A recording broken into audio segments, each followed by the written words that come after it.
Bismillahirrahmanirrahim. Assalamualaikum warahmatullahi wabarakatuh.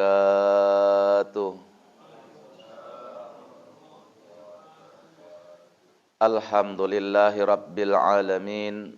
Wassalatu wassalamu ala asrafil anbiya'i wal mursalin wa ala alihi wa sahbihi ajma'in.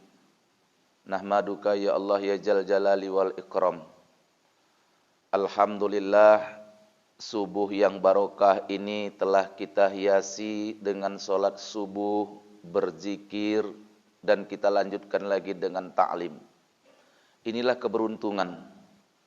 Keberuntungan hidup di atas dunia, keberuntungan hidup di akhirat itu apabila orang itu mengawali aktivitasnya dengan ibadah kepada Allah. Karena ibadah akan mendatangkan banyak manfaat. Ibadah akan mendatangkan ketenangan hati, ibadah akan mendatangkan kecerdasan, ibadah akan mengeluarkan kita dari problem yang sulit sekalipun. Oleh karena itu, maka jangan pernah kita mulai hidup kita kecuali dengan ibadah kepada Allah. Bahkan jangan putus-putus ibadah kepada Allah itu. Zikir kepada Allah itu jangan putus-putus. Kita kalau solat menunggu masuk waktu solat. Solat subuh kita tunggu masuk solat subuh. Kita solat zuhur masuk waktu zuhur baru kita solat zuhur. Demikian seterusnya. Kita puasa Ramadan menunggu masuknya waktu bulan Ramadan. Kita mau haji ada waktunya untuk mengerjakan ibadah haji. Kita tak bisa kerjakan sesuka-suka kita. Kita tak boleh solat zuhur kalau belum masuk waktunya. Kita tak boleh puasa Ramadan kalau tidak di dalam bulan Ramadan. Kita pun tak boleh berhaji ketika tidak di dalam bulan Zulhijjah. Tetapi ada satu amalan yang kapan saja tidak lihat waktu, tidak lihat tempat, tidak lihat kamu dalam keadaan suci atau sedang tidak suci. Tidak lihat itu, semua waktu bisa dikerjakan. Kapan saja, di mana saja, apa itu? Zikirullah. Zikirullah ini amalan yang terus menerus, jangan putus. Tidak boleh putus. Amalan yang lain boleh putus. Artinya dikerjakan sesuai dengan waktunya. Tapi zikirullah tidak. Zikirullah ini dikerjakan kapan saja, di mana saja, dalam keadaan apa saja. Wajib zikirullah itu, wajib mengingat Allah. Kata Allah di dalam Al-Quran, Ya ayyuhalladzina amanu dzkurullaha dzikran katsira. Wahai orang-orang yang beriman, berzikirlah kamu kepada Allah dengan zikir yang sebanyak-banyaknya. Sebanyak-banyaknya. Kalau sholat ada waktunya itu. Tetapi zikir kapan saja. Dan sebanyak-banyaknya. Sholat subuh orang alim dengan orang yang tidak alim. Orang yang husuk dengan orang yang tidak husuk. Kalau sholat subuhnya tetap 2 rakaat. Tidak boleh ditambah-tambahi. Saya ini orangnya sudah alim. Saya mau sholat subuhnya beda dengan teman saya. Saya mau lebih banyak supaya kelihatan saya lebih soleh. Saya orang bikin 2 rakaat, saya bikin 3. Tidak boleh. Tapi kalau zikirullah boleh. Orang itu 1000, saya bisa 2000. Orang itu 3000, kita bisa 4000. Dan seterusnya, sebanyak-banyaknya. Bahkan sampai sebanyak-banyaknya zikirullah itu naik dan turun napasnya itu tetap berzikir kepada Allah. Makanya kata Allah dalam Al-Quran, Fadhkuruni adzkurkum washkuruli wala takfurun. Berzikirlah kamu kepadaku, maka aku akan berzikir kepadamu. Ingatlah aku, maka aku akan ingat kepadamu. Dan bersyukurlah kepadaku, dan jangan kufur kepadaku. Jadi kalau seorang hamba itu berzikir kepada Allah, akan datang masanya, akan datang saatnya Allah berzikir kepada dia. Nah, ini yang perlu dipelajari. Kita selama ini diajarkan untuk berzikir kepada Allah, tapi belum sampai kita diajarkan bagaimana Allah berzikir kepada kita. Kita disuruh untuk mengingat Allah, tetapi kita belum disampaikan bagaimana Allah ingat kepada kita. Karena kata Allah itu di dalam Al-Quran surat Al-Baqarah ayat 152. Nanti boleh dibuka. Fadhkuruni, maka ingat aku, maka zikir kepadaku. Adzkurukum, maka aku akan ingat kepadamu. Ada masanya kita mengingat Allah, ada masanya pula Allah untuk mengingat kita. Kapan itu? Di dalam hidup ini. Awalnya kita mengenal Allah. Awalnya kita berzikir kepada Allah. Nanti Allah mengenali kita. Nanti Allah akan berzikir kepada kita. Itu maknanya tadi. Fadhkuruni adzkurkum. Berzikir kamu kepadaku, nanti aku akan zikir kepadamu. Kamu ingat aku, nanti aku akan ingat kepadamu. Masya Allah. Kajian kita selama ini mengingat Allah saja belum tuntas. Belum tuntas. Bagaimana pula kita mau masuk kepada pemahaman Allah mengingat kita, Allah berzikir kepada kita. Karena selama ini ngaji kita masih belum serius. Itu saja masalahnya. Ana inda dhanni abdi bi, aku berada dalam sangkaan hambaku. Hambaku itu nyangka apa sama aku? Kalau hambaku itu nyangka aku dekat kepadanya, maka aku dekat, lebih dekat daripada urat lehernya. Kalau hambaku itu datang kepadaku sejengkal, maka aku akan mendatangi hambaku itu sehasta. Kalau hamba itu datang sehasta, maka aku akan mendatanginya sedepah, kata Allah. Kalau hambaku itu datang kepadaku dengan berjalan, aku akan datang menghampirinya dengan berlari. Masya Allah. Makanya orang yang berzikir ini tenang hatinya. Tenang. Salah satu fungsi orang yang berzikir ini hatinya tenang. Karena Allah bilang dalam Al-Quran, walladzina amanu tatma'innu qulubuhum bidzikrillah. Ala bidzikrillahi tatma'innul qulub. Dan orang-orang yang beriman, tenang hati mereka, bahagia hati mereka dengan berzikir kepada Allah.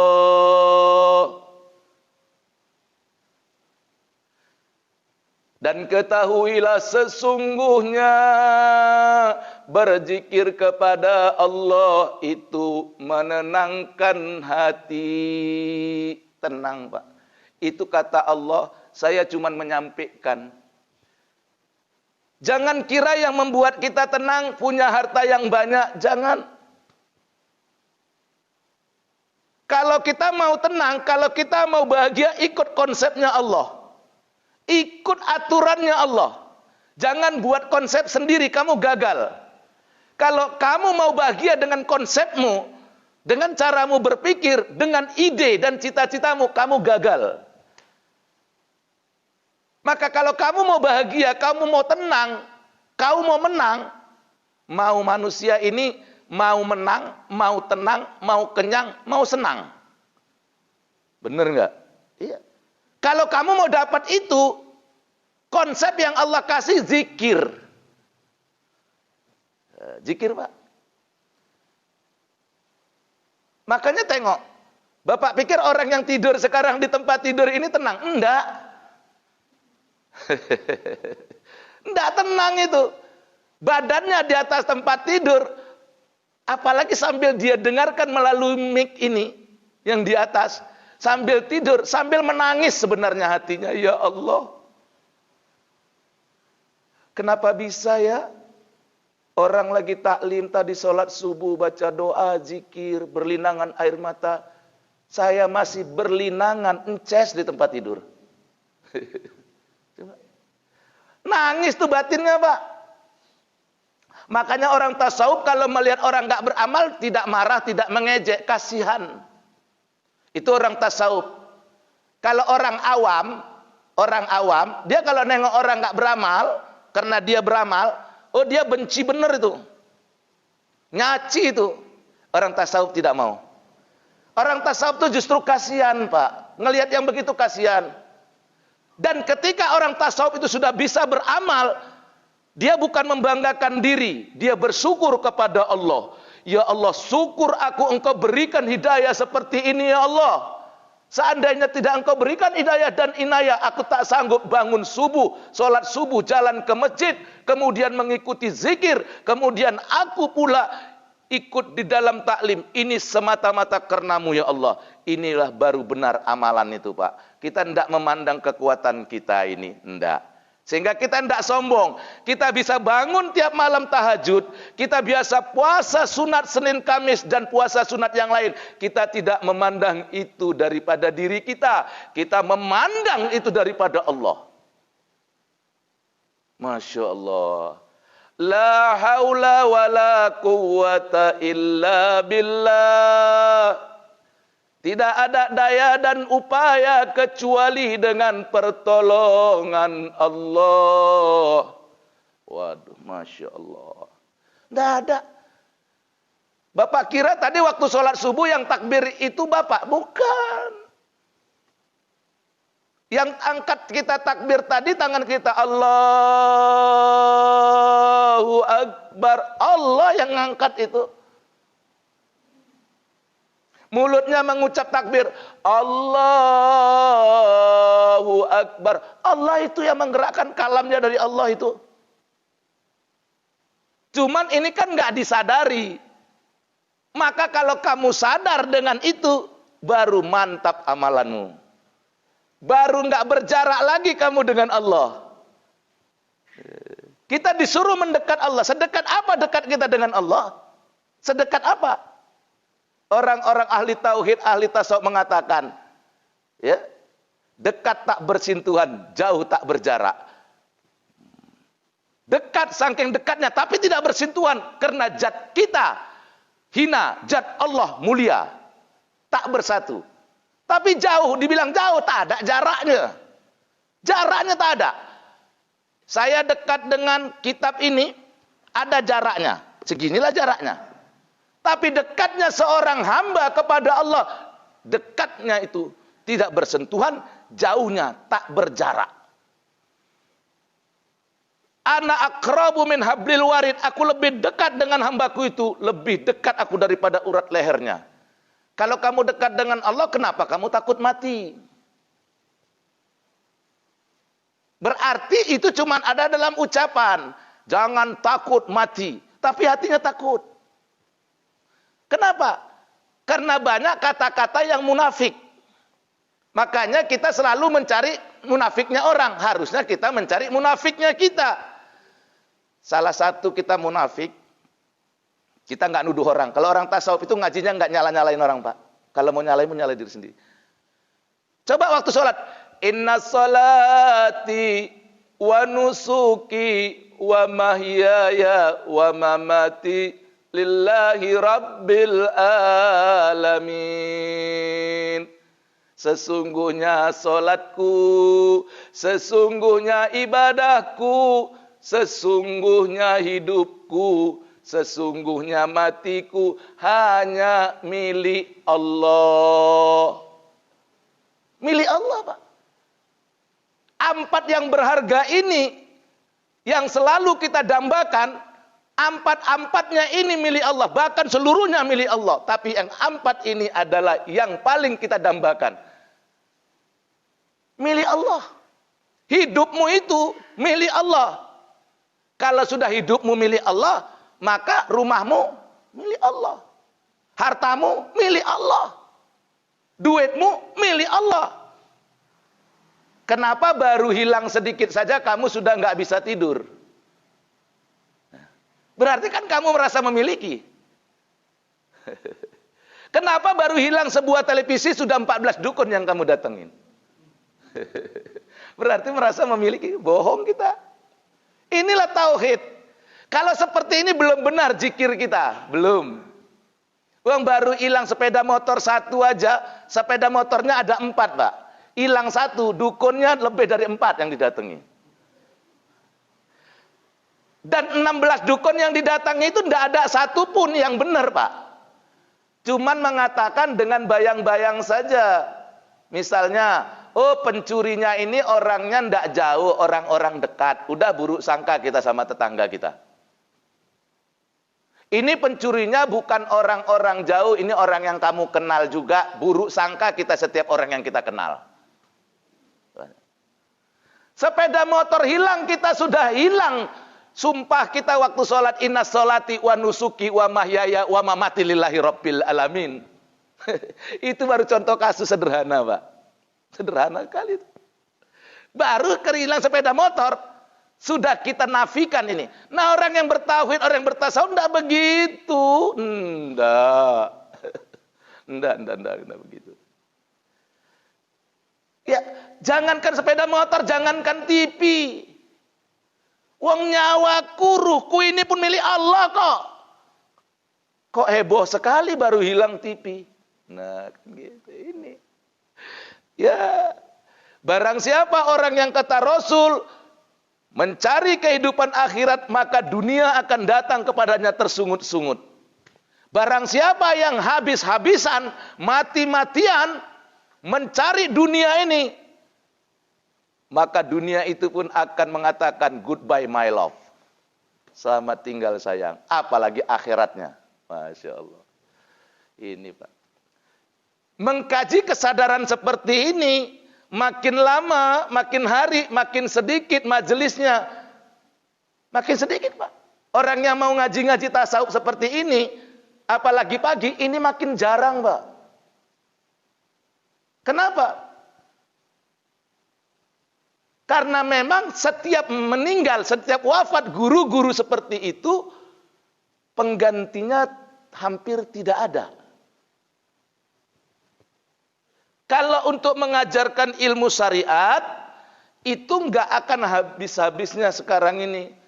Karena setiap tahun, Universitas Islam Negeri yang ada di Indonesia, itu mencetak ribuan sarjana ahli syariat. Salahkah itu? Tidak. Bagus. Tetapi belum ada setiap tahun university yang mewisuda satu saja ustadz ahli hakikat. Benar Pak? Kalau nanti Bapak tidak percaya, setiap tahun tengok di UIN, Universitas Islam Indonesia. Itu diluluskan sekian ratus orang sarjana fakultas syariah, sarjana fakultas tarbiyah dan sebagainya. Tapi tidak ada satupun lulus sekian ratus orang sarjana hakikat wal ma'rifat. Tidak ada. Padahal yang mau dipelajari dalam Islam ini hakikat wal ma'rifat itu. Hakikatnya kau sebagai hamba, hakikatnya Allah sebagai Khalik, hakikatnya sholatmu, hakikatnya puasamu. Nah masa kita udah umur 50, 40, 45, 50 masih belajar tata cara sholat sama tata cara wudhu yang nggak nyambung. Bukan salah Pak, bukan. Nabi bilang awaludin ma'rifatullah, awal agama mengenal Allah. Mengenal Allah. Akhirnya juga begitu. Nah, balik lagi kepada masalah zikir tadi. Zikir. Maka ada 3 makom zikir. Saya mungkin belum sampai dulu ke sana. Pada hari ini mau mengenali dulu batas-batas daripada zikirullah itu dulu. Nah, inilah inti agama Pak. Jadi rukun Islam berapa Bu? 5. Rukun iman 6. Al-Quran jumlah suratnya 114. Jumlah ayatnya 6.666 ayat. Jumlah juznya 30. Intinya dari keseluruhan itu adalah satu saja intinya. Satu. Intinya satu. Rukun Islam 5, intinya satu. Rukun iman 6, intinya satu. Al-Quran 6.666 ayat, intinya satu. Apa itu? La ilaha illallah. Nah. Ceritanya yang banyak, macam-macamnya yang banyak, intinya itu dia. Buktinya apa? Kata Rasul, habis zikir kita sudah, la ilaha illallah sayyiduna Muhammad Rasulullah sallallahu alaihi wasallam, kalimatu haqqin alaiha nahya wa alaiha namut wa alaiha nubasu insyaallahu minal aminin. Hadis sahih. La ilaha illallah, kalimat hak, kalimat yang benar, kalimat yang tidak ada duanya. La ilaha illallah. Kita hidup dengan la ilaha illallah. Jadi kalau orang nggak ada la ilaha illallah, mati sebenarnya. Itu kata Nabi. Cuman orang belum sanggup menafsirkannya kemari. Kenapa? Karena keterbatasan ilmu dan Allah nggak berikan itu kepada dia. Maka ilmu ini, ilmu hakikat, ilmu makrifat ini nggak dituntut lewat jalan perguruan tinggi. Enggak. Maksud kami, alhamdulillah hidup kembali. Subhanallah. Allah sayang sama yang di luar, yang lagi menyaksikan. Ada juga yang nonton. Ini langsung kita live, ya. Alhamdulillah. Dan kita ikhlas menyampaikan ini supaya yang lain bisa dapat juga. Kita berbagi ilmu, berbagi pengetahuan apa yang Allah berikan. Maka untuk ustadz, alim ulama yang diberikan ilmu hakikat wal makrifat itu enggak lewat jalur perguruan tinggi dan tidak diwisuda oleh manusia. Siapa yang mau wisudanya? Allah sendiri yang mau wisudanya. Allah yang mau wisuda mereka. Bukan dosennya, bukan rektornya. Lalu salahkah mahasiswa yang diwisuda? Tidak, ini bukan masalah salah benar. Ini masalah kualitas keilmuan di sisi Allah. Lah buktinya banyak orang yang sarjana agama, semakin banyak juga ketidakjelasan. Nah, maka berkat itu diangkat, Pak. Berkat itu diangkat. Berkat ilmu diangkat. Dengan wafatnya ulama-ulama yang waro, ustadz-ustadz yang waro ini diangkat. Mereka yang diberi paham oleh Allah. Wala tastaru bi ayati samanan qalila. Dan jangan engkau jual ayat Allah dengan harga yang murah. Saya sudah pernah bahas bagaimana memaknai ayat ini. Ini surat Al-Baqarah ayat 41. Tidak saya bahas pada hari ini. Nah balik lagi. Zikir tadi itu. Ini dahsyat. Jadi esensinya, intinya, hakikatnya. Kalau bahasa orang sekarang esensi. Intisari. Kalau bahasa orang-orang lama, bahasa Quran. Atau bahasa Islam. Bahasa keilmuan Islam itu namanya hakikat. Hakikat Islam itu apa? La ilaha illallah. Hakikat iman itu apa? La ilaha illallah. Kalau mengucapkannya semua orang bisa. Dari anak kecil sampai orang tua bisa mengucapkannya. Dari orang sehat sampai orang sakit bisa mengucapkannya. Mengucapkannya gampang. Meyakininya itu yang berat, Pak. Mengucapkan la ilaha illallah ini jangankan orang beriman, orang kafir pun pandai. Betul, Pak ya. Itu tanya nanti sama orang Kristen, apa syahadatnya orang Islam? Dia langsung bilang tuh, la ilaha illallah katanya. Iya. Orang kafir saja bisa mengucapkan la ilaha illallah, apalagi orang Islam. Anak-anak saja bisa mengucapkan la ilaha illallah.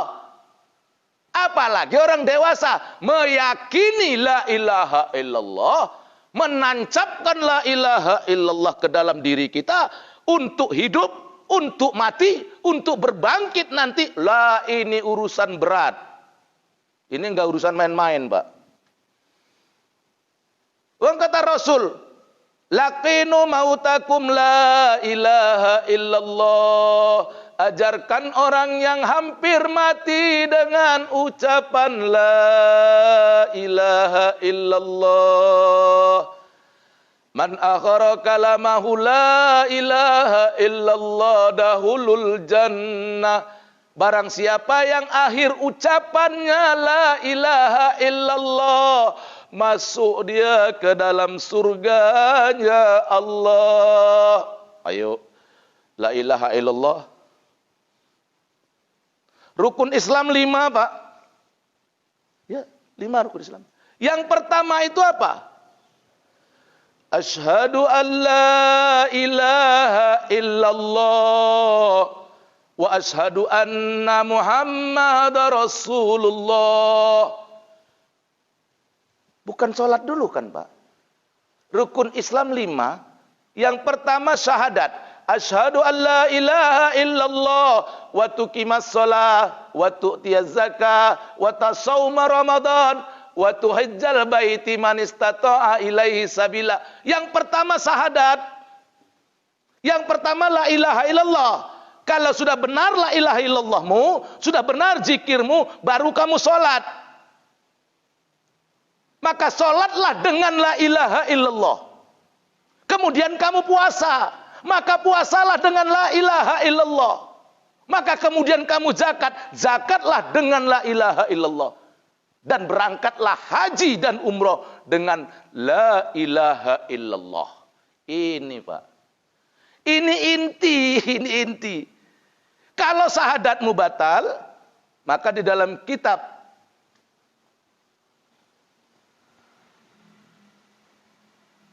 kitab-kitab lama ya. Itu di dalam kitab perukunan, itu kitab lama. Kalau syahadatmu itu batal, la ilaha illallahmu itu batal seluruhnya ibadahmu. Ayo. Kalau la ilaha illallahmu enggak benar, salatmu enggak benar. Kalau la ilaha illallahmu batal, salatmu batal, puasamu batal, hajimu batal, zakatmu semua batal. Membenarkan ini, Pak. Maka la ilaha illallah itu ada 3 di dalamnya. La maujud bihaqi illallah. Tidak ada hakikat yang ada kecuali Allah. La maujud bihaqi illallah. Tidak ada hakikat yang ada kecuali Allah. La maujud. La ma'bud bihaqi illallah. Tidak ada yang disembah. Tidak ada yang diibadahi kecuali Allah. Yang kedua. Yang ketiga. La maksud bihaqi illallah. Tidak ada yang dimaksud. Tidak ada yang dituju kecuali dengan Allah. Makanya dia beribadah menuju Allah, ilallah, minallah, daripada Allah, ma'allah, beserta Allah. Menujunya ke Allah, tapi berangkatnya daripada Allah. Lah kalau kita menuju Allah berangkatnya dari kita, nggak sampai. Menuju Allah berangkatnya dari kita, nggak sampai, Pak. Jangankan kita, Nabi Musa nggak sampai di Bukit Tursina minta, ya Allah, aku mau melihat engkau. Tunjukkanlah zatmu ya Allah. Belum sampai Allah nunjukkan, nggak tahan kau Musa. Drap, petir saja baru datang, pingsan Nabi Musa. Itu Nabi Musa mau melihat wujud Allah dengan dirinya, nggak sanggup. Yang bisa melihat Allah siapa? Rasulullah Muhammad sallallahu alaihi wasallam waktu Isra Mi'raj. Bertemu Rasulullah dengan Allah.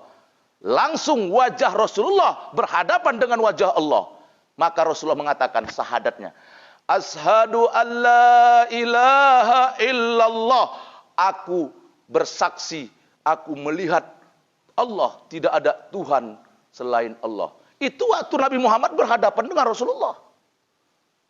Maaf, ketika Rasulullah berhadapan dengan Allah. Ketika Rasul melihat Allah, itu yang diucapkan Nabi. Baru Allah jawab. Wa ashadu anna Muhammadar Rasulullah. Kata Allah. Dan aku bersaksi bahwa Muhammad engkau utusan Allah. Itu dialognya. Maka kalau kita mau kepada Allah, makom kita itu makom mahmudah. Kapan kau dapat makom mahmudah? Tahajud malam. Wa minal laili fatahajjad bihi nafilatan lak asa ayyab'asaka rabbuka maqaman mahmuda. Maka pada sebahagian malam bertahajudlah kamu sebagai tambahan solatmu. Asa, mudah-mudahan Allah tempatkan kamu ke maqam mahmuda. Maqam Muhammad, maqam yang mulia, yang menghantarkan kamu berhadapan dengan Allah. Kalau kamu nggak melihat Allah dari sekarang, kamu nggak akan bakal melihat Allah di akhirat. Kalau kamu buta kepada Allah dari sekarang, kamu juga akan buta kepada Allah nanti di akhirat.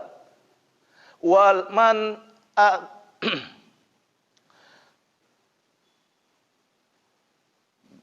buta.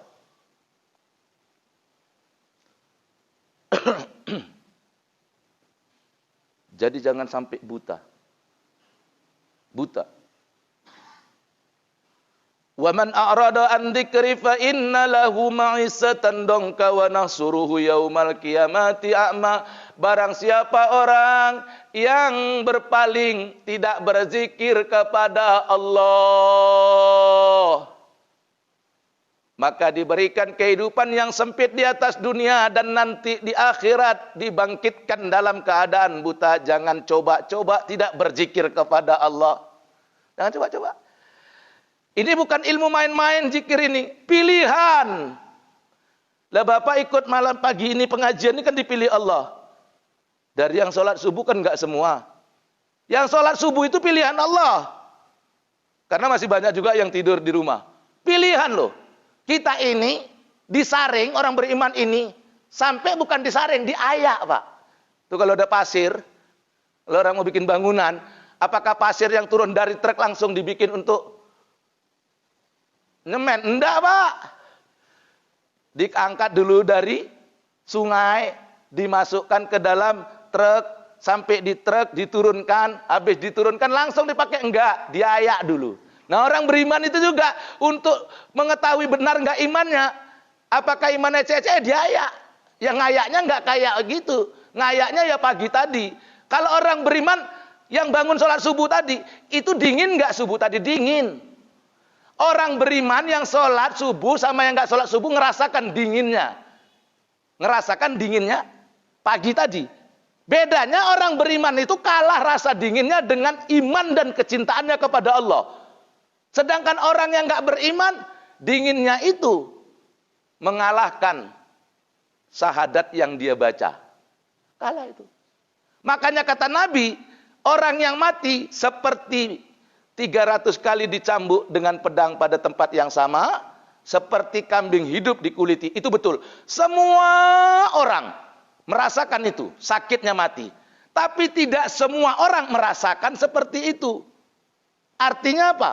Walaupun itu diberikan kepada semua makhluk, tapi tidak semua orang merasakan. Ketika orang beriman mau mati, dia merasakan juga seperti orang yang tak beriman, seperti dikuliti kambing hidup, seperti dicambuk 300 kali pada tempat yang sama dengan pedang. Dia merasakan, tapi kalah rasa sakit itu dengan ketika dia musyahadah kepada Allah. Hilang. Karena sakit itu rasa. Maka ketika dia berhadapan dengan Allah, hilang rasa sakit tadi. Sakit yang seperti 300 kali dicambuk dengan pedang itu hilang. Karena dia sedang menatap Allah. Dia sedang memandang Allah. Yang mendatangkan rasa sakit. Yang menghilangkan rasa sakit. Dia memandang kepada itu. Masya Allah. Masya Allah, subhanallah. Ya Allah, ya Karim. Tidak main-main. Ya maka banyak kan orang matinya senyum. Tapi tidak sedikit juga orang matinya dengan rasa kepedihan. Nah makanya mulai sekarang udah ngaji zikirnya mandang mati itu jodoh yang paling enak. Nggak takut. Ya Allah kapan saja. Yang kita takut kita mati dalam keadaan su'ul khotimah. Mati yang jelek itu yang kita takutkan. Yang kita takutkan kita mati dalam berbuat maksiat. Itu yang kita ngerikan. Tapi kalau kita mati dalam keadaan berzikir, dalam keadaan sholat, dalam keadaan membaca Quran, lagi puasa kita mati. Loh kok takut? Nah ini. Maka disuruh berzikir sebanyak-banyaknya. Maaf. Sholat itu zikir kepada Allah. Dalilnya Toha ayat 14. Aqimis sholata li zikri. Tegakkan sholat untuk berzikir kepada Allah. Demikian puasa. Demikian baca Quran. Baca Quran juga zikir. Kalau yang baca ini ahli hakikat. Tapi kalau enggak ya dibaca Quran untuk nyala-nyalain orang. Kau enggak cocok sama Quran surat Ali Imron ini, nggak cocok kau sama ini, salah perbuatan kau. Nah bukan ini hakikatnya. Lah kan sekarang orang begitu. Belajar tujuannya agar bisa nyalahkan orang sesuai dengan Quran. Belajar agar bisa nyalahkan orang sesuai hadis. Dia pakai Quran untuk nyalahkan orang. Dia pakai hadis untuk nyalahkan orang. Padahal Quran yang dia bahas, hadis yang dia bahas itu tafsirnya sesuai dengan otak dia. Lah salah semua orang. Dianggapnya orang yang nggak kayak dia itu nggak pakai Quran. Dianggapnya orang yang nggak beribadah seperti dia itu dianggapnya nggak pakai hadis. Orang pakai Quran, orang pakai hadis. Tafsirnya beda dengan kamu. Karena kamu pakai nafsu, nafsirkannya. Bagaimana supaya bisa nyalakan orang? Nggak akan dekat kamu kepada Allah. Ngajilah kamu dengan begitu, semakin jauh kamu dari Allah. Semakin kau belajar, niat nyari-nyari kesalahan orang, membidah-bidahkan orang, mendolah-dolahkan orang, kau nggak akan semakin dekat dengan Allah, justru kau semakin jauh. Karena kau nggak pernah kenal kepada dirimu, hanya ngenali orang saja. Dan itu yang paling laris sekarang Pak belajar. Banyak penggemarnya itu di YouTube. Maka kalau buka YouTube jangan buka channel yang begitu. Lalu Ustadz buka channel saya. Channel Ustadz apa? Nanti buka di YouTube, di pencarian, cari channel saya. Apa channelnya? LQ TV Medan. LQ itu singkatan dari Lailatul Qadar, TV Medan. Nah itu di like, di subscribe itu. Kalau itu yang kamu like, insya Allah kamu mendapat keberkahan ilmu. Karena di sana disampaikan kaji tasawuf wal ma'rifat. Saya ulangi lagi, LQ TV Medan. Udah, taap cari, subscribe dulu, tonton, like, share, bagi-bagikan ke orang. Subscribe kata Ustadz Abdul Somad, saudara saya, bukan kawan, saudara, karena dia nggak kenal sama saya. Saya kenal sama dia, maka saya bilang Ustadz Abdul Somad itu saudara saya. Kalau saudara kan nggak mesti kenal Pak.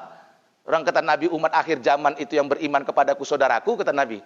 Nah Ustadz Abdul Somad itu bukan kawan saya. Kalau kawan itu kan ada ketemu cerita apa kabar Ustadz Jamal. Oh dia nggak kenal sama saya kok. Tapi saya kenal sama dia dan saya sayang sama dia, saya suka sama dia. Nah maka dia saudara saya. Marah nggak ibu-ibu saya bilang Ustadz Abdul Somad saudara saya? Iri ya yuk. Itu saudara saya. Nah itu.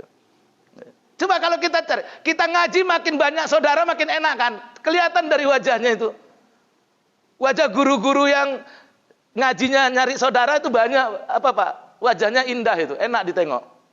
Nah kalau ada guru-guru yang ngajarnya untuk perpecahan, membenci orang, memfitnah orang, coba tengok mukanya serem Pak. Itu di YouTube itu coba tengok, serem Pak mukanya. Itu kelihatan dari wajahnya. Al-wajhu alamatul qalb. Wajah itu alamat hati, tanda-tanda orang dia kelihatan kok itu. Nanti di akhirat kata Nabi, nanti di akhirat orang-orang beriman tuh nampak dari keningnya. Terus orang sibuk menghitam-hitamkan keningnya. Loh kok bukan itu? Ngapain dihitam-hitamkan keningnya? Jadi ada orang yang keningnya hitam itu ada dua macam. Ada yang hitam itu memang kulitnya yang sensitif, karena sering sholat, itu nggak dibuat, ada. Tapi ada yang memang sengaja digesek-gesekkan agar hitam. Yang jadi urusan kan yang gesek-gesekkan ini. Supaya kelihatan tanda bekas sholatnya. Tanda bekas sholat itu nggak perlu kau buat. Allah yang buat. Allah yang buat. Maaf, Islam ini tidak tergantung dengan pakaian. Enggak. Enggak tergantung dengan panjangnya jenggot, enggak juga. Islam itu kan dalam hati. Nah makanya kamu juga jangan ke toko. Oh ini orang alim nih, nampak dari jubah sama sorbannya gitu. Nampak dari jenggotnya yang panjang sampai pusat. Enggak itu. Islam itu keselamatan. Yang ngajar itu ngajar keselamatan atau ngajar perdebatan? Apa ngajar permusuhan? Coba. Ya kita kan udah berakal nih. Ad-dinu aklun, agama itu akal. Coba tengok. Lah kalau ada orang yang ceramah dengan pakai ayat, dengan pakai Quran, terus nyesat-nyesatkan orang lain, kalau saran saya ini nggak usah diikuti lagi. Saran. Saya kan nggak boleh ngelarang, saran. Saran boleh nggak? Boleh nggak? Kalau nggak boleh saya pulang. Boleh. Boleh saran. Tapi kalau ada ustadz, ada ulama yang yuk kita yuk supaya bisa takarub kepada Allah, supaya bisa berzikir, ya ikutinlah. Dan jumlah yang baik itu memang lebih sedikit. Jumlah yang benar itu lebih sedikit daripada yang nyalah. Nah, tuh, masuk lagi zikir tadi. Jadi kalau saya konsepnya itu zikirullah, maka tema saya itu fikih tasawuf. Bagi bapak-bapak yang mau masuk ke grup saya, boleh nanti saya simpan nomor saya, nanti kasih namanya, Pak, saya ini dari Jamaah Masjid Al-Hikmah, tolong dimasukkan ke grupnya Ustadz ngaji fikih tasawuf. Ya, nanti kita masukkan ke sana. Kita ngaji di sana. Fikihnya kita bahas, tasawufnya kita bahas. Fikihnya seperti apa, bagaimana mengamalkan fikih sesuai dengan tasawuf. Nah ini. Jadi pagi ini tema kita masih kepada zikir, ya. Bagaimana mendatangkan zikir? Karena zikir itu hakikat Islam. La ilaha illallah itu hakikatnya, itu intinya. Nah, itu intinya. Kau nggak pergi haji asal ada la ilaha illallahmu dalam hati, selamat kau hidup dunia akhirat. Tapi kalau kau berangkat haji umroh bolak-balik setiap 1 tahun aja, ada yang umrohnya 3 kali, Pak, setahun ada nggak ada? Tapi la ilaha illallahnya nggak ada, cuman capek aja kamu ke sana. Capek. Kalau la ilaha illallahnya nggak ada. Nah, bagaimana nanti supaya la ilaha illallah ini hadir? Waktu sholat dia hadir, waktu puasa dia hadir, waktu ada masalah dia hadir, waktu kita lagi bahagia dia hadir, hadir setiap waktu. Apa amalannya? Insya Allah bulan depan. Ya orang jadwalnya bulan depan kok. Insya Allah jadwalnya itu bulan depan. Nah ini yang kita dapat sampaikan. Saya kasih waktu, saya udah ceramah tadi kira-kira 60 kurang 20, 40. 50 menit. Alhamdulillah, alhamdulillah. 50 menit. Sengaja itu targetnya memang 1 jam. Jadi ada waktu 10 menit boleh bertanya. Silakan. Assalamualaikum warahmatullahi wabarakatuh. Iya, silakan Ibu. Monggo.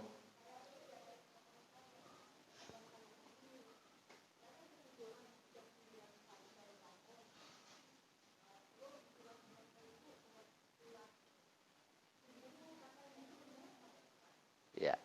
Terbangun jam 9 pagi, belum sholat subuh.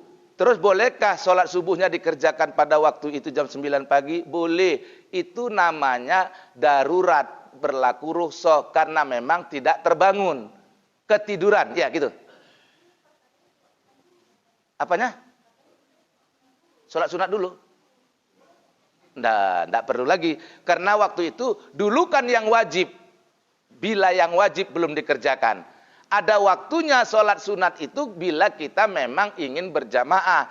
Jadi misalnya di situ udah sedang bukan waktunya sholat subuh lagi. Sholat subuh pun udah terlambat, maka jangan sholat sunat lagi. Tapi kalaupun mau sholat sunat ya siapa yang ngelarang. Tapi kalau dari segi kaedahnya, sholat subuh langsung. Karena sholat subuh itu sudah pun lewat waktunya dan boleh dikerjakan. Jadi yang terbaik di situ bukan melakukan sholat sunat dulu, tapi sholat subuh langsung. Ya. Nah, tapi kalau tadi terbangunnya jam 5, subuhnya sholat subuh jam 5, boleh kita sholat sunat qobliyah subuh. Tapi kalau sudah lewat waktu subuh, tak ada lagi qobliyah subuh. Ya, qobliyah subuhnya sudah lewat.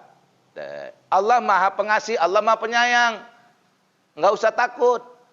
Makanya beribadahnya jangan karena dosa, jangan karena pahala. Enggak usah ngejar pahala. Kita ngejar ridho Allah. Kita mencari ridho Allah. Ridho Allah, enggak cari pahala. Saya tanya Ibu, kalau sholat cari pahala, terus puasa cari pahala, memangnya pahala mau buat apa Bu? Saya tanya. Untuk beli cabai juga enggak bisa, apalagi untuk masuk surga. Pahala itu untuk beli cabai aja nggak bisa, apalagi untuk masuk surga. Jadi pahala bukan tiket masuk surga ya, bukan. Saya nggak jelaskan sekarang, nanti pengajian. Karena yang akan datang. Jadi ingat itu. Tiket pahala bukan tiket masuk surga. Artinya yang masuk surga itu bukan orang yang punya pahala paling banyak. Bukan. Garis bawah ini. Ini masih live ini. Supaya juga penasaran yang nonton di rumah. Ini masih live, biar penasaran. Jadi pahala bukan, jadi jangan berangan-angan saya ngumpuli pahala biar masuk surga. Jangan. Karena pahala nggak bisa bikin kamu masuk surga. Siapapun ustadznya tanya lah coba. Asal ustadz betul ya. Jangan ustadz karbetan. Kalau ulamanya juga menjelek kita gimana? Tadi katanya benar. Kalau menjelek-jelekkan itu nggak benar. Kalau benar itu bukan jelek-jelekan, itu pengungkapan. Kan beda itu. Menjelek-jelekkan itu kan nggak benar. Namanya menjelek-jelekkan. Ya kan? Kalau menjelekkan itu baru jelek. Kulil haqqo walau kana muron. Katakan yang benar itu walaupun pahit. Nah kan gitu. Benar tuh, harus dikatakan. Cuman karakternya menyampaikan kan macam-macam nih. Ada menyampaikan kebenaran dengan gayanya yang keras seperti imam kita. Imam Habib Rizik. Dia menyampaikan kebenaran dengan kekerasan. Ada ulama kita yang menyampaikan dengan santun. Gim. Ini kan masalah karakter. Semuanya itu benar, semuanya itu baik, semua itu bagus. Nah, di situ. Asal tujuannya apa? Untuk kebenaran. Itu tujuannya. Dia menyampaikan dengan kasar, dengan keras. Misalnya kalau tujuannya bukan untuk kebenaran, ya salah. Tapi menyampaikan dengan keras, dengan tegas. Yang disampaikan kebenaran, ya bagus. Tapi kan tidak semua orang itu kan tergantung dengan style namanya. Kalau ke bahasa style, gaya. Nah, gaya saya kan beda kan? Gaya saya yang mana nih? Agim atau Habib Rizik? Yang mana nih Pak? Gabungan lah. Maunya digabung lah ya. Gabungan. Ya, monggo. Bener. Bener. Iya.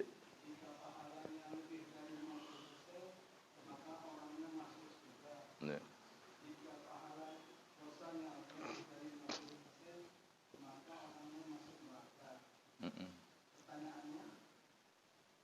Ya. Iya, benar. Iya. Iya. Itu di mizan. Setelah mizan ada hisab. Nah, mizan belum terakhir. Proses akhirat itu mati pertama ya. Masuk barzah. Nanti kiamat awal. Hancur seluruhnya. Baru ada kiamat sani. Kiamat kedua. Hidup semuanya. Ada mahsyar.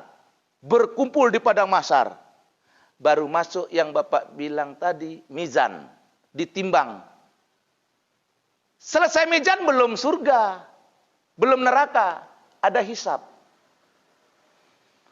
Oh benar, ini amalannya sudah banyak pahalanya. Oke, langsung masuk surga belum?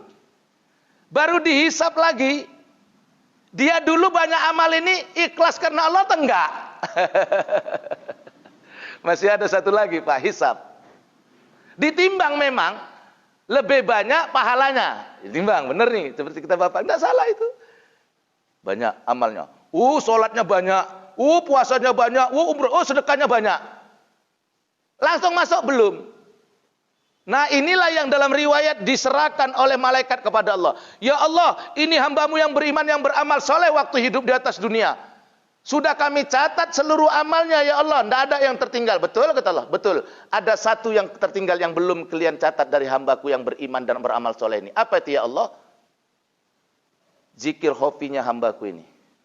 Itulah ikhlas. Itulah sabar. Belum serta-merta mizan tadi. Makanya bukan pahala.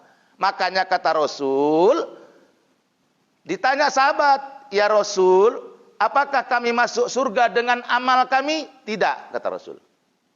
Dengan apa kami masuk surga? Dengan rahman Allah. Itu tegas jawaban Rasul. Ya. Dengan apa kami masuk surga? Dengan rahman Allah, dengan kasih sayang Allah. Wa kaifa anta? Anda bagaimana Rasul? Sama, wa ana aidon, aku juga masuk surga dengan rahmat Allah. Rahman Allah yang bikin kita masuk surga. Pahala itu nanti mentok dihisab, Pak. Mentok di mizan, ditimbang. Tapi waktu dihisab, setelah mizan, setelah ditimbang ada hisab. Yang ikhlas karena Allah, inilah yang zikir hobi waktu dia beribadah. Inilah welcome to paradise. Wah, sikit-sikit lah. Selamat datang dalam surganya Allah. Ahlan wa sahlan. Udhul fi jannati, kata Allah. Selamat, masuklah ke dalam surgaku.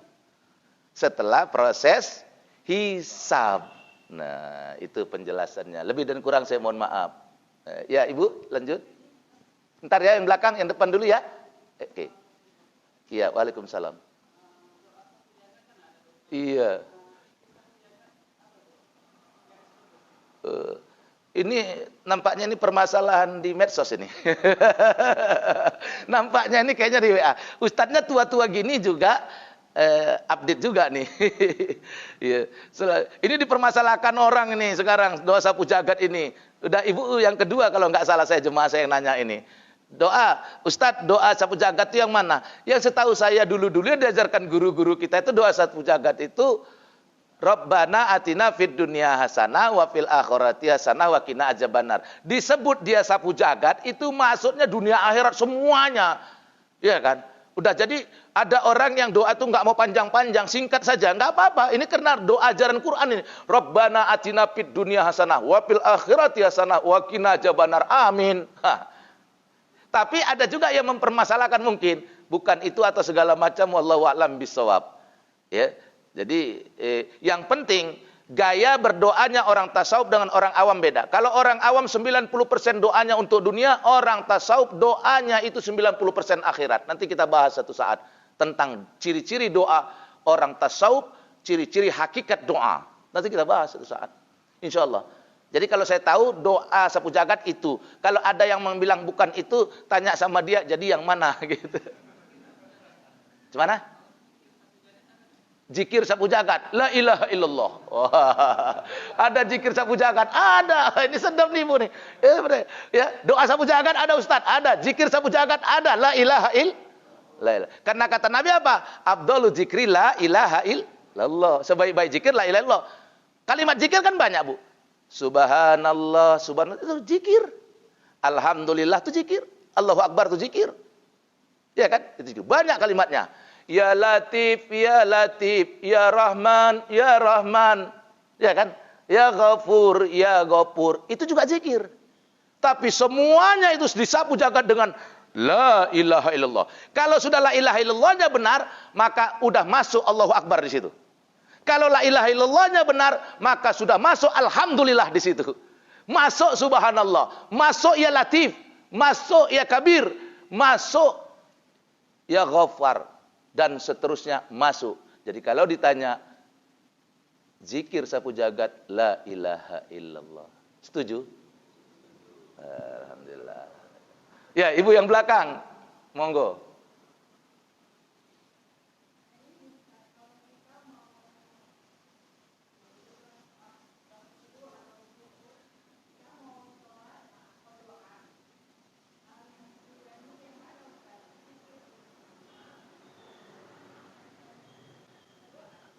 Nah, mengkodo sholat ya. Terkait dengan mengkodo sholat. Nah, baik. Terkait dengan mengkodo sholat, ini saya harap pertanyaan terakhir. Jangan tanya lagi habis ini. Karena baik, bagus. Masalah mengkodo sholat itu dulu ya. Nah, mengkodo sholat ini dalam fikih ikhtilaf. Perbedaan pendapat. Ada ulama yang menganjurkan, bahkan menyuruh, bahkan mewajibkan mengqadha salat. Ini saya mau jelaskan supaya agak dipahami benar-benar, ya, supaya jangan terjadi pertengkaran. Sebagian ulama kita, ya, Imam Syafi'i dan lain-lain, itu mengatakan qadha salat, mengganti salat-salat wajib yang tertinggal, yang dulu-dulu yang ditinggalkan, setelah dia salat dikerjakannya salat itu. Jadi kira-kira kalau sholat subuh dia 2 kali. Nanti sholat zuhur juga begitu. Semua sholat yang 5 waktu dikerjakan 2 kali. Yang satu sholatnya yang hari ini adaan, ya kan? Yang satu lagi kodoan. Nah, 2 kali. Ini ada satu pendapat, ya. Ini satu pendapat. Nah, bahkan pendapat yang seperti ini mengatakan seandainya, ya, tidak sholat sunat pun tak apa-apa, asal menggantikan ini. Begitu, ya kan? Jadi nggak perlu sholat ba'diyah, qobliyah, yang penting ganti. Nah, ini pendapatnya seperti itu. Yang mau mengikut pendapat ini silahkan, tafadhol, ada ulamanya. Tetapi tidak semua, kalau fikih ini pasti ada perbedaan pendapat. Kita mau ikut yang mana silahkan, asal jangan bertengkar. Nah, yang kedua pendapatnya tidak diwajibkan qada. Nah, tidak mewajibkan. Saya sebagai ustadz harus menjelaskan semua ya Pak ya. Artinya supaya jelas. Ya. Nah, ada ulama yang tidak mewajibkan qada. Ya kan? Nah, berdasarkan hadir memang salat itu inna sholata kanat alal mu'minina kitaban mauquta. Sesungguhnya salat itu diwajibkan atas orang yang beriman, orang mukmin, ya kan? Waktu yang sudah ditentukan. Nah, itu dalilnya. Maka tak ada qada. Yang sudah lewat istighfar saja, mohon ampun, jangan ulangi lagi. Jadi ada 2 pendapat Pak ya. Bapak Ibu mau pilih yang mana silahkan. Nah, terkait dengan pertanyaan Ibu tadi, dia memakai paham qada yang pertama. Lalu mana yang duluan dikerjakan? Apakah sholat yang hari ini adaannya atau qadaan? Bukan.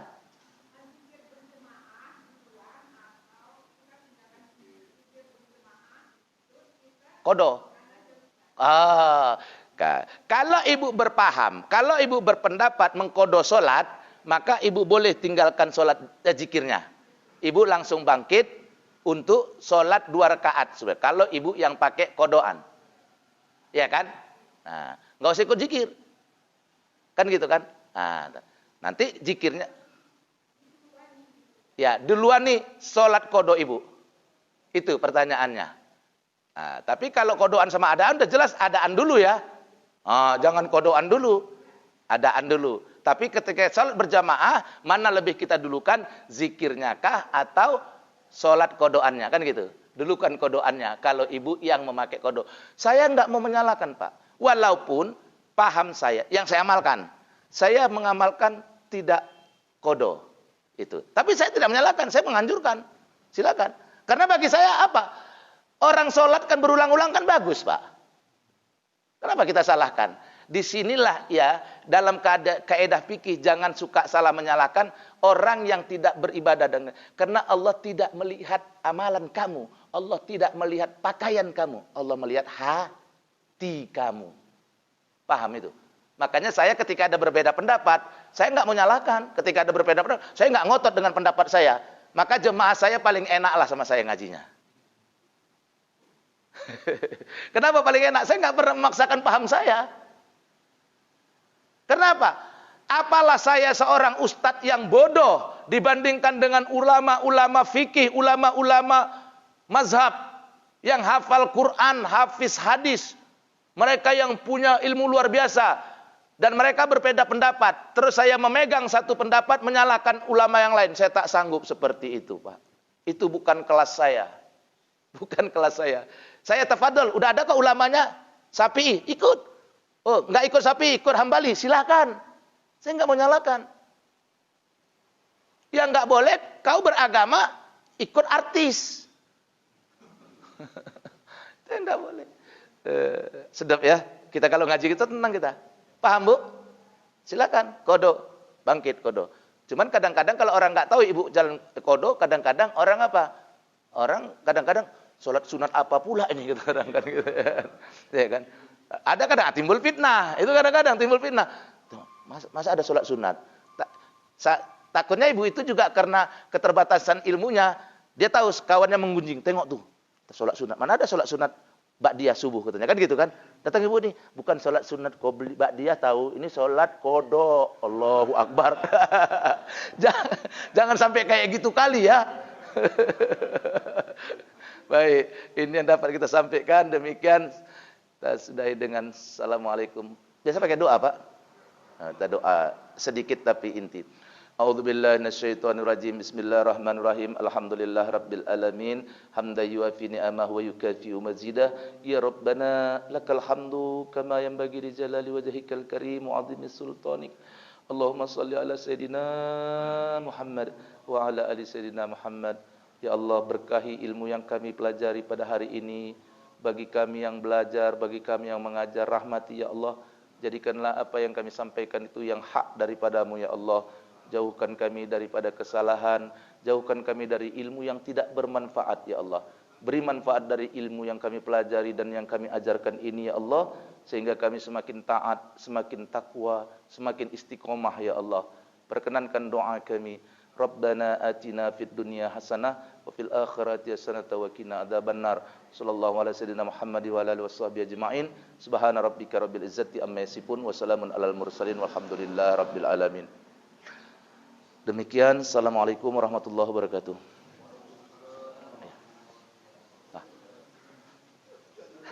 Minta izin Pak ya.